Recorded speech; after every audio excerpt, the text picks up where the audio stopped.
Okay, so far we've found out how to calculate expectation values for quantum systems. Expectation value of position, the expectation value of any function of position, like potential energy, for example. It's also possible to find expectation value of momentum and thus expectation value of kinetic energy. And that's all described in the text, but I think we won't go ahead and do that here. You'll see all of this in more detail in the advanced quantum mechanics course eventually. But there is something interesting I'd like to point out. Did you notice that our expectation values for position for these systems and potential energy, they were all numbers. They were all constant, okay? They didn't depend on time, okay? In fact, it's possible to show that for a particle in a stationary state, that the expectation values of position and also momentum are all constant, independent of time, okay? Actually, that's, if you like, what's meant by a stationary state. But it raises a question.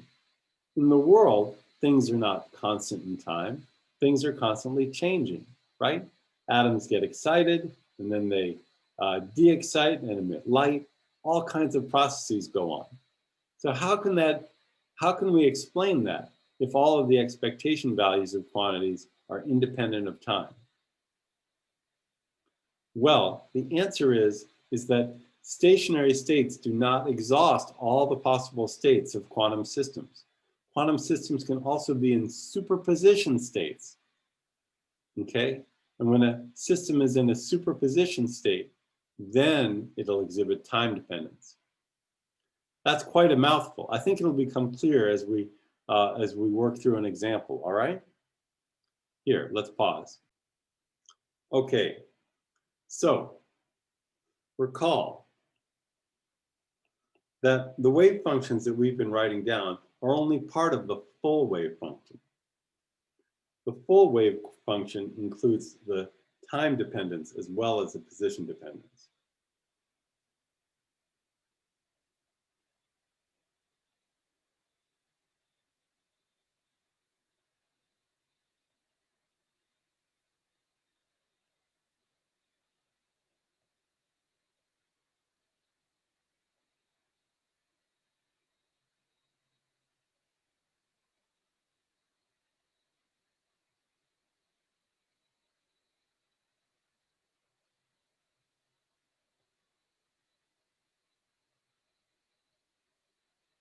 There we are.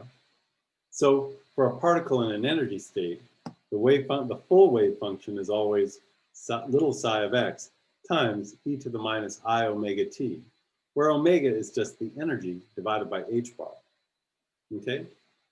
Now, we've been able to ignore this in the calculations we've been doing, even calculations of expectation values, because for a system in an energy state, the time dependence doesn't matter.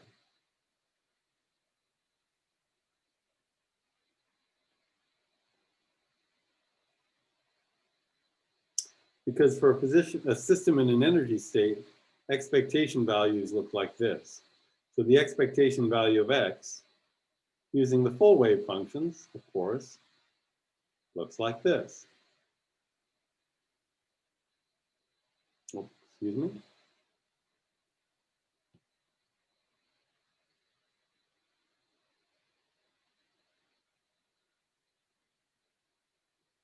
Okay. And you can see, when we make this substitution here, you can see what will happen. So this will be little psi star times e to the plus I omega t times little psi times e to the minus I omega t.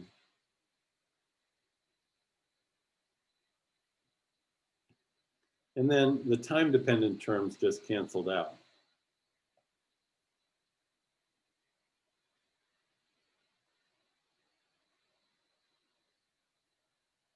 And we get back exactly what we were working with before.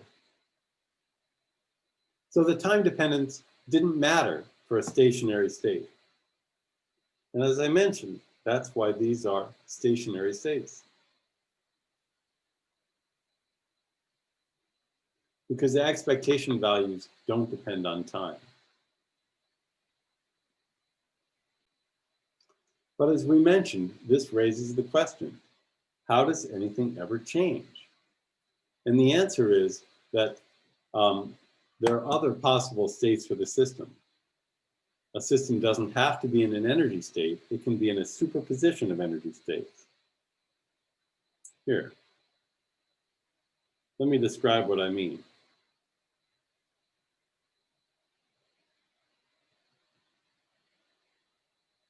So if psi 1 of x and t and psi 2 of x and t are each solutions to Schrodinger's equation for a particular system,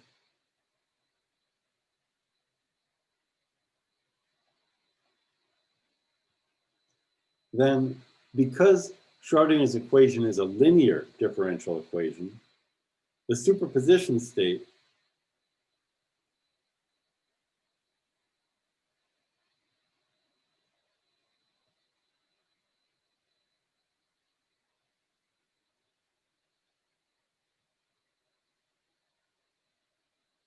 will also solve Schrodinger's equation, okay?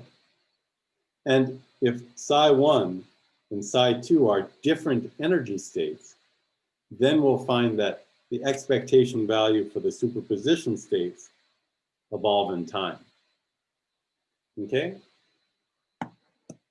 Here, I'm going to show you a simulation to illustrate that, and then we'll come back and show it mathematically as well. Please hang on for a second. Okay, sorry. Here is the one-dimensional quantum mechanics simulator that you've worked with in the homework already or in class, okay? And as you'll remember, right now, if we set this up to simulate an infinite well, then we can examine the different states. Here's the ground state. The wave function is flipped over. The first excited state, n equals 3, n equals 4, and so on, okay? If I select one of these, let's say n equals 1, then the program will show me the, probability density for that state, which looks exactly as we expect, okay? I can let the system evolve in time, and nothing really happens, okay? There's some kind of scaling issue going on. We're not worried about that. But the probability density doesn't change with time. The red line in the center here, it's a little hard for me to point out. There we are. This red line in the center, that denotes the expectation value of x. Here, let's stop and clear. If I do the n equals 2 state, I get something rather similar. The gold line is the wave function. The red and blue show the probability density. And now if I unstop them, the colors evolve with time. That's showing me the phase of the wave function at different points in time. But the probability densities remain constant. Once again, the red line in the center is the expectation value, also constant in time. Now, let's look at a superposition of the n equals 1 and n equals 2 states. At least I hope it'll do this. There we go. Now, this looks decidedly different. Think about it. The n equals 1 state has the same sign on both sides. The n equals 2 state is positive on one side and negative on the other. So if we add them, they're going to tend to cancel on one side and add on the other side. That's why this is asymmetric. In addition, the phase of each wave function evolves in time, but they evolve at different frequencies because the states have different energies. And so this pattern will shift as time goes forward. Let me illustrate that. There we go.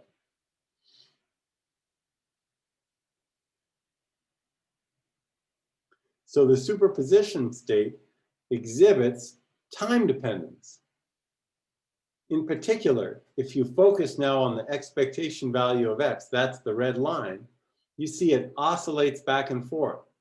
It oscillates back and forth at the difference frequency between the two states, okay?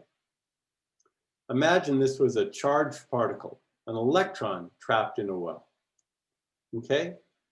And imagine we have not one of these systems, but a large number. Maybe these represent something like atoms in a gas. If I have many, many of these oscillating back and forth, well, that represents essentially an oscillating electric dipole. Of course, an oscillating electric dipole can be expected to radiate. And so this kind of explains how something might happen. If we put the system into a superposition of states, then it can radiate because its expectation values become time dependent. Neat, huh? All right. Very good. Let's go back and show that what we've just seen in that example is an actual representation of the system by solving it mathematically, okay? Okay. Let's suppose that our system is a particle in a box once again, and that we'll take our wave function to be the state that we just simulated, an equal superposition of the n equals 1 and n equals 2 states, okay? Now, the expectation value of position will be, of course, integral over all positions, all values of x times the total wave function complex conjugate times the total wave function again, dx, okay? I write complex conjugate, well, okay, let's go ahead. And so this can be written as 1/2 times the integral from infinity minus infinity of x times, and now we have to remember that we have psi 1 e to the minus I omega 1 times t plus psi 2 e to the minus I omega 2 times t times, I have to write this on the next line here, psi 1 e to the plus I omega 1 times t plus psi 2 e to the plus I omega 2 times t dx. There we are. By the way, I dropped the complex conjugate symbols on little psi 1 and little psi 2 because for this system, those functions are real functions. They're cosines and sines. Okay? And now I can multiply this out and get the following. Oh, I should be careful. That was a multiplication symbol, not an x there. Okay? So this works out to be 1/2 times. So the first term in this product is integral infinity minus infinity to infinity of x psi 1 times psi 1 dx. Okay? And the second term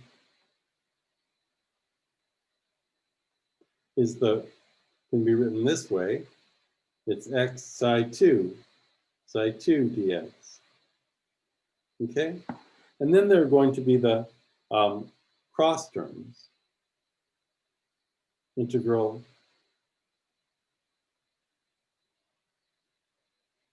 so we have this one times that one,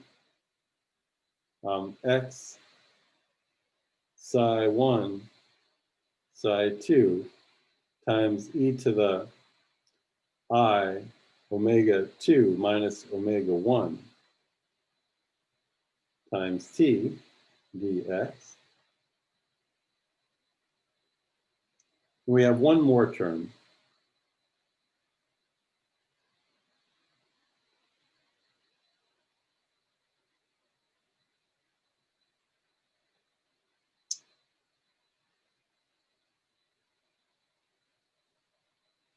There it is. And then we close the bracket. Okay? I'm sorry, it's kind of a mess. Here, let's neaten this formula up.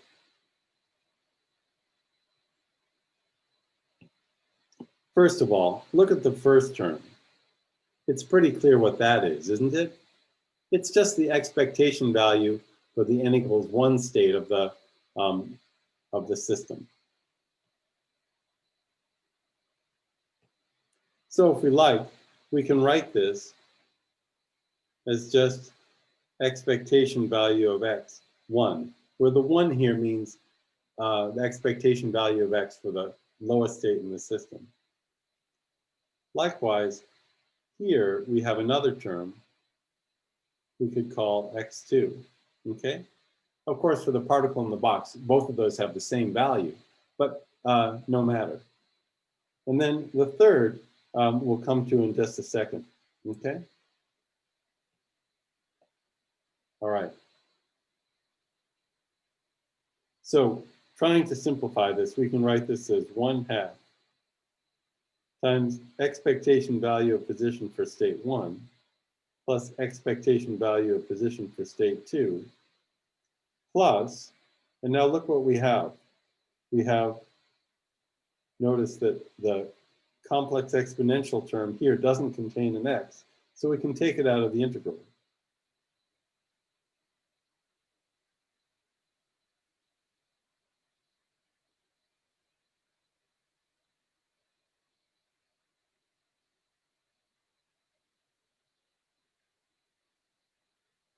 So we have this times the integral infinity minus infinity to infinity of x little psi 1 psi 2 dx. Okay? And finally, just for notational simplicity, let's call this term here x12. It's just a shorthand for that integral. I want to show you what the result looks like, and I don't want to be caught up in having to do the math.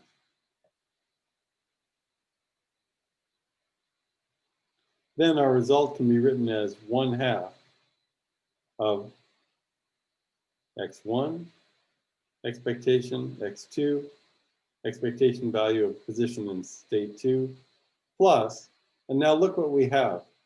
This term here is just twice the cosine of omega 2 minus omega 1 times t.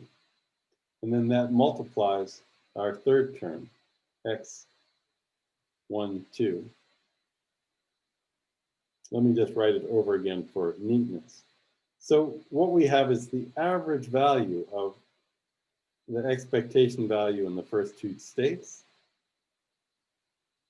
plus the cosine of omega 2 minus omega 1 t times this third integral, x1, 2. Okay.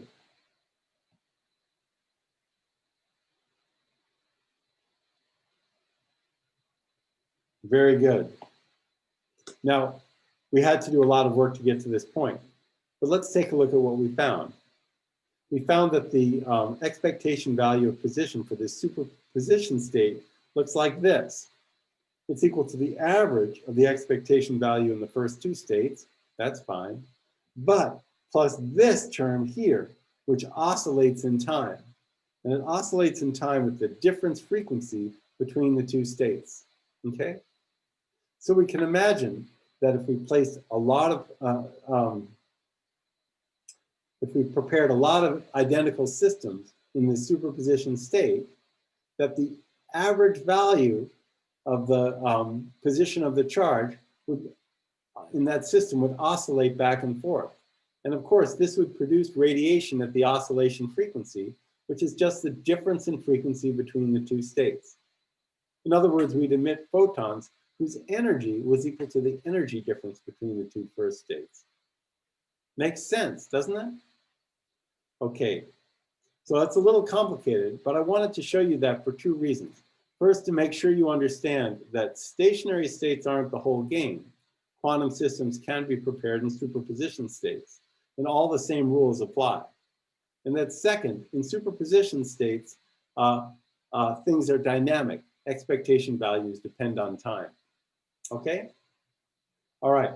I think we'll stop here, and I'm just going to leave you with the simulation we were looking at a second ago. There we are.